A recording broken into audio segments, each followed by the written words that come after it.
welcome to another episode of The Effective Statistician. And maybe this sounds a little bit different than usual. That's because I'm using a new microphone. And I'm recording this basically on the road, so this may also give a little bit of a different sound.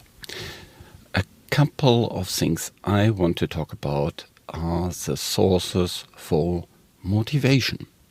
And this is a really important topic because it is important for you to basically do the things that you love and that motivates you, and to understand where this motivation is coming from. And maybe also if you do certain things and you are not motivated about them, why are you not motivated? Where is the problem? And of course, it is really important if you work with other people, and we all do. This is not just for supervisors. For them, of course, it is super important to know what motivates your team, the people that report to you. It is also important when you work in a cross-functional team, or when you work in a client-vendor relationship. It's always better to work with motivated people. It usually leads to less problems. People really want to succeed, so they are more invested. They get more creative to find solutions, all these kind of different things. And overall, it's just more fun. Yeah. What do you want to do all day? Something that is motivating or something that is not? The answer is pretty clear. And there's one thing that is really striking, and that is money is usually not a great motivator. So money has a very, very interesting thing. It is a problem if there is not enough money. Some people in HR call it's a hygiene topic. Yeah, so you need to take it off the table, because if it's on the table, it kind of blocks everything else. But once it's off the table, you don't get motivated by it. There's actually research that if you work on complex tasks, and we all do a complex task all day, and we are mostly paid for these complex tasks and not for the standard tasks. When you work on these complex tasks, more money is actually harmful. It leads to worse outcomes. And now you might think like, well, that sounds like a really left-wing communist, socialist kind of idea that more money is harmful. Well, it is about the incentives. And the research from that is from I would say probably one of the least communist socialist organizations in the world, the Fed, the Federal Bank of the US. I think we can assume that they are likely not communists or socialists. So they found out that money, if it is, the big incentivizer, then that leads to worse creativity and just worse outcomes overall. So when it's not money, and money is off the table, so everybody is paid well and they can pay their bills and all these kind of different things, what is it then? Now, there are three areas, and I will link to a really, really nice video that summarizes all of that. It's a cartoon from RSA about a book called Drive by Dan Pink. Great video. If you love these kind of things, then have a look. It is where someone creates a cartoon and speaks to it. So pretty nice. So the three things that are really important to drive your motivation are, first, purpose. Purpose means that you see why this is important for a bigger reason.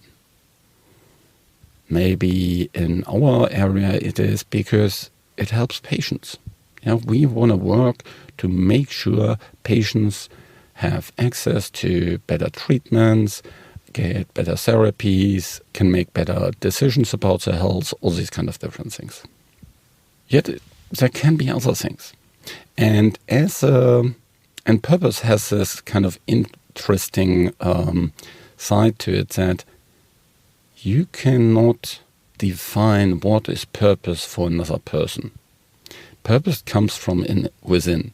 You need for yourself to identify what is purpose for you, what makes sense for you, what is important for you. However, that doesn't mean that as a supervisor, as a leader, and I'm thinking here also in terms of leadership without direct reports, it doesn't mean that you can't make an offer in terms of purpose. You can say, well, we do this because we want to make sure that we treat the right patients and not the wrong patients. Because we want to do this because we want to reduce the side effects, or we want to increase the response, or whatever. Now, purpose is the first thing. The second thing is mastery. Mastery means that we all want to get better at our craft. That is something that really drives us and that motivates us. And it is, you can see it, all the time. If you go to a conference, yes, all these technical sessions are packed with people from statistics, programming, data science. People want to learn more about the latest tools, technologies, all these kind of different things. They want to learn and apply it and improve it. People love to improve their craft. They want to master their craft. And learning something new, getting better at it, that just means you need to have opportunity to become better at something. You need to have something that challenges you, that where you can learn and apply something new, whether that is from a knowledge point of view, maybe you learn about a new therapeutic area, or that is more from a statistical methodological point of view. You learn more about Bayesian designs or about multiplicity. Or maybe it is more about the programming part, that you learn more about R, or how you can apply certain more advanced techniques in SAS or R or whatever other platform. So mastery is the second part. The third part is autonomy. Autonomy is pretty clear. Whenever you have reported once to a micromanager, then you have the absence of autonomy, and that is really demotivating. There's hardly something that is more demotivating than being controlled all the time, or being told exactly what to do. Go there, move this, apply that, and you literally have no freedom in terms of choosing what you really want to do. That's a problem. So give people autonomy to have it their way. Give them a goal instead of telling them exactly what to do. This is much better leadership.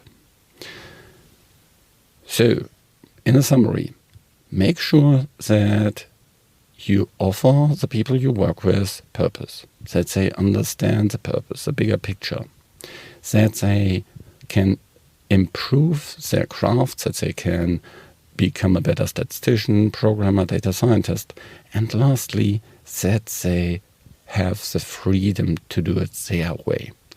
And of course, they need help, then of course offer help. But this is really, really important. Always make sure that the people you work with, most of the time, fulfill these three things: purpose, autonomy, and mastery. And of course, for yourself, have a look into this. what are the things where one of these is lacking? These are probably the things where you are where you're not motivated. And where all three things come together, these are the things where you're motivated.